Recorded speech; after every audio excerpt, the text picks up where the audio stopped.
Hello, welcome back to another episode of the Natural Aquarium here on Father Fish.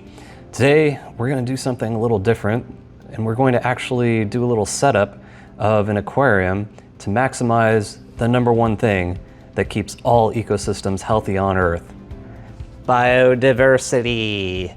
So, let's go ahead and we'll jump right in, and you can figure out how to maximize the healthiness of your tank through biodiversity.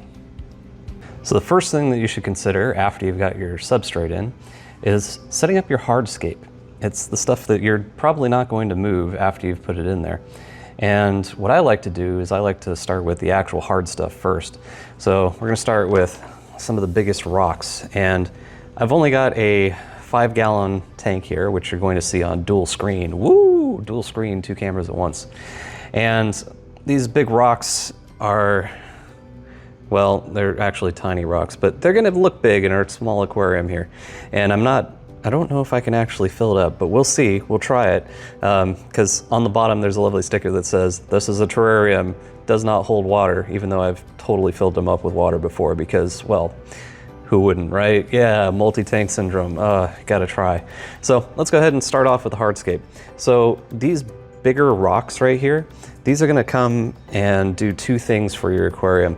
Number one, it's gonna be a great place to grow algae and stuff. Any hard surface will lovely algae cover, and you can do that on whatever side of the tank you want. I tend to like to do this somewhere up front or in the back. Usually a corner is a good place. And then I don't like to just have one rock in one place. No, I like to make a pile. And the reason why I like to make a pile is that there's some creatures that need a little place to hide from your fish, because your fish are just absolute crazy carnivores, right? They're gonna eat all the little tiny things. And if you want them to survive, they're gonna need a home. Otherwise, they're just adrift and easy targets. So I tend to pile these up somewhere. And for us, I'm just gonna go ahead and I'm gonna pile them right here in this lovely corner. And I'm gonna take plenty of rocks. And I'm not really going for anything crazy aesthetic here. But the idea, again, is to make enough of a pile that has enough little spaces and stuff that little things are going to be able to hide there. And maybe we'll just even chuck a couple of these rocks out somewhere else. Now, the thing that you can do to maximize that a little bit more, and then also this is a good strategy if you happen to have a lot of bottom dwellers that, you know, kick up a bunch of the mulm all the time, is to get some even smaller stuff, a little bit of gravel. Gravel's not, you know, the complete devil here. I know we go and we promote sand as our substrate, but a little layer of gravel can hold in a little bit of mulm. And it's also going to be a great place, again, for our little microorganism friends like copepods or something like that to hide in. So I'm just going to drop some of that stuff in there with our big rocks, but then I'm also going to scatter it around along the sides and stuff. And so again, we're creating more little areas for some of these little guys to inhabit. And just for funsies, we'll put some there and maybe a little bit more on top of our pile right there. And again, it's completely to your aesthetic, but my goal here is to just make a bunch of little places where little guys can hide. So once you've got your rocks down, now we can go to the next hard thing. Hopefully you're going to include some wood or something. This is just my stand-in. I would typically like to use some piece of wood that's already, you know, been exposed to water and stuff. This is just so happens to be avocado tree bark. Not something that I'd entirely recommend for your aquarium. It releases a lot of tannins. I do have it over in a paludarium of mine, and man, that water is always brown no matter what. So yeah, you want to get yourself a lovely, you know, piece of wood perhaps. This is going to be, if it's a piece of wood that hasn't been in water, it's going to be covered in biofilm, and it's going to be this white fluffy stuff. And we get so many questions about it on the Discord. What's the white fluffy stuff? Is this bad? Do I need to do something? No, it's great, okay? That white fluffy stuff that's growing all over the bark of your wood, or, you know, if there's no bark, just the wood itself. That biofilm is full of a bunch of little microorganisms, fungi, bacteria, protozoans, whatever, and they're all having a great time because that's a lovely fresh buffet that is available to them. And so that is another lovely little food source for things like fry. And then also wood happens to be a favored ground for algae and stuff to grow as well. And so you'll have your snails, your shrimp, all those guys will be eating off of the top of your wood. And so I'm just going to put that somewhere. It'll be a nice little centerpiece right here. Oh yeah, that's the best centerpiece ever, right? Stand-in wood. Okay, and then we can also consider other things like seed pods, not jacaranda, jacaranda. Woo, there we go. Need some salsa music playing. And anyways, lovely seed pods, great thing to add. These ones, I really like them because as you can see, they have all these lovely little nooks and crannies and stuff. And so tiny little organisms, again, are going to inhabit that and not get picked off by your fish immediately, because you want to try and establish that food web a little bit, okay? And how well your food web does is really going to depend on how many fish you have in there, the size of the fish, things like that.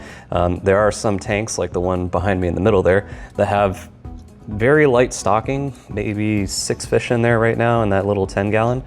And the food web survives, and most of that's because they've got a lot of hiding spaces, okay? There's a boatload of Java moss in there, and so they can hide from the fish pretty well. So hiding spaces, good thing. And I'm just gonna chuck that, boop, right there. Okay, and then also we've got another plant material that we should be adding. Oh yeah, leaves. So here's one of my cottonwood leaves. And this lovely leaf, it will end up being a food source, and it can also impart some tannins and humic substances, which will color your water, but also be great for your fish and all the rest of the inhabitants. So it's up to you if you like that coloring. If you don't, what I tend to do is I let some of it pre-soak in a lovely container. It'll get the tannins and stuff out, and then it'll also start to allow microbes and stuff to grow on the plant parts here. And then when I put them in, everybody just goes to town like, oh my gosh, buffet, let's eat it. So yeah, we do that. And for some of these leaves, where you choose to put them is up to you, but I like to put them next to the homes of the little things that are going to be eating them. In fact, if you haven't already soaked it in water, sometimes it's a good idea to just put it underneath a rock. Ta-da!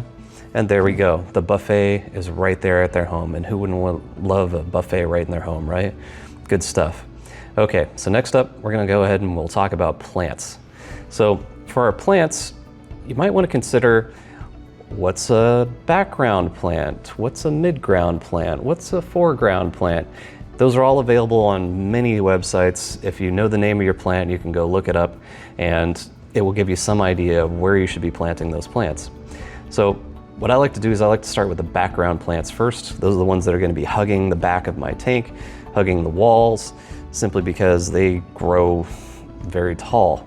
And also, if I have an open top and I want them to grow over the sides, then if I put them near the sides in the back, guess what? They've got a great place to grow, and they won't interrupt most of the light that's coming down to the other plants and such. So we've got lovely friends like this. These guys will grow immersed out of the water, and I'll put that in the background. Whoop. And I've got lots of them. Oh yeah, so many of these lovely guys, and look, they're sending out little roots and stuff. That's how you know they're ready for propagation, yeah. So put another one right next to it. We'll just make a nice little grove over here, and we got one more. And I do like to put the same species right next to each other, kind of simulate what it would look like in nature. So yeah, there we go. They're all along the side. Another one that's going to grow up immersed and is a good background plant would be things like bacopa, although you could try and keep it more mid-ground if you so wish. You can, trim it shorter and it'll just branch off and make other ones, but yeah, it tends to grow a little bit tall if you let it. So we're going to take some bacopa, and I'm going to put that in another background area and make a nice little background back here.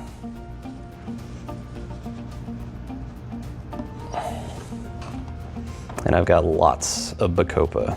And again, I got this all for free from a drainage ditch, because bacopa pretty much grows in a lot of places across the US and across the world. I found it in Hawaii when I was there. I found it here in Southern California in a drainage ditch. Yeah, bacopa is just everywhere. So there we go. We got a nice little bacopa forest. Now, the cool thing about this is that, again, we're fostering biodiversity. And so we've got different plants. These different plants are going to do different things with the water chemistry. They're also going to provide different little environments for all these tiny microorganisms. Like our lovely broadleafed ones right here. Hey, that's more surface area for little algae and stuff to grow on, more surface area for snails to hide their eggs under, things like that. So those are the big ones. The Bacopa, they've got smaller, but they've also got thicker leaves. They do different things to the water chemistry as well. So different plants is better, okay? Biodiversity, the more you can make your environment more biodiverse, the more that if something fails, there will be some sort of redundancy built in. So if there was a plant that, you know, was really good at taking up ammonia, but for some reason it just didn't survive in your tank, if you've got other plants that are also really good at doing that, guess what? They're gonna pick up the slack for you. Rotala. Oh, I've got so much of this stuff as well. It just takes over my tanks.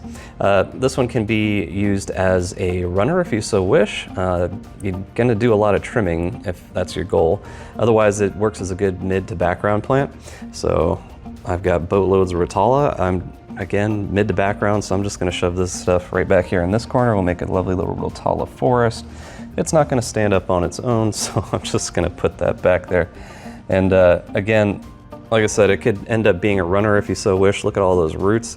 It'll just run right across, and then you'll notice that it's been sending up its own little guys to go vertical eventually as well, which is why it's kind of a little bit hard as a lovely carpeting type plant. So yeah, that could be where our Rotala goes.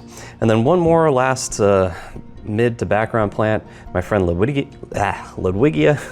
So Ludwigia is a great one, again, for the background, because this one can grow straight up and immersed. So I'm just gonna go ahead and we'll put that guy right there. Be a nice little contrast, also add a little bit of color since it gets a little bit red. And then I've got just a couple more plants to go here because I didn't do too crazy of a trimming on my stuff right now. I've got pearlweed. So pearlweed, that's another one that can be clipped pretty dense if you so wish. So it could end up as a foreground thing if you want. You could turn it into a carpeter. Otherwise it will just turn into a big bush, basically along the lines of like what Rotala does, except that this one can actually have like little branches off of it a lot more. So pearlweed, great one. And I'm gonna put our pearlweed, we'll make a nice little pearlweed forest. That'll happen right over there. And then one other thing to consider is your lovely friends, the mosses. So this right here is a piece of a lovely Marimo moss ball, more of a algae than a moss, but yeah, great stuff. It tends to, you know, spread out like a mat, grows horizontal. So this is one that you might want to consider also putting in a couple of places where your hardscape is. One of those might be on top of these rocks over here. It could be a great thing because a lot of the plants will kind of grow around the rocks as opposed to on the rocks. Another good place for some of these is right on top of your lovely woods. And then also if you've got lovely things like Anubias, Bucephalandra, the ones that are rheophytes, and they will tend to cling on to stuff with their lovely rhizomes and roots and whatnot. Those are also another great thing for your hardscape. So that's our setup right there. We've got bunch of different plants. We've taken into account a bunch of different little tiny environments for all these little guys to live and stay safe from your fish. Well, most of them, because there will be some that get picked off. And you've got yourself what will end up being a wonderful biodiverse aquarium, and as long as you've set up your substrate correctly, it should be that way for many years. So that's how we set up a tank for biodiversity and microhabitats. Thanks for joining me here with the Natural Aquarium on Father Fish, and we'll catch you next time. Don't forget to leave that like. Maybe have a comment down below. What are some cool little microhabitats that you've set up in your aquarium? Some little tips and tricks that work for you. And then if you're not already subscribed, maybe consider it. We'd love it here. Subscriptions mean everything to us. So thank you guys for tuning in. We'll see you next time.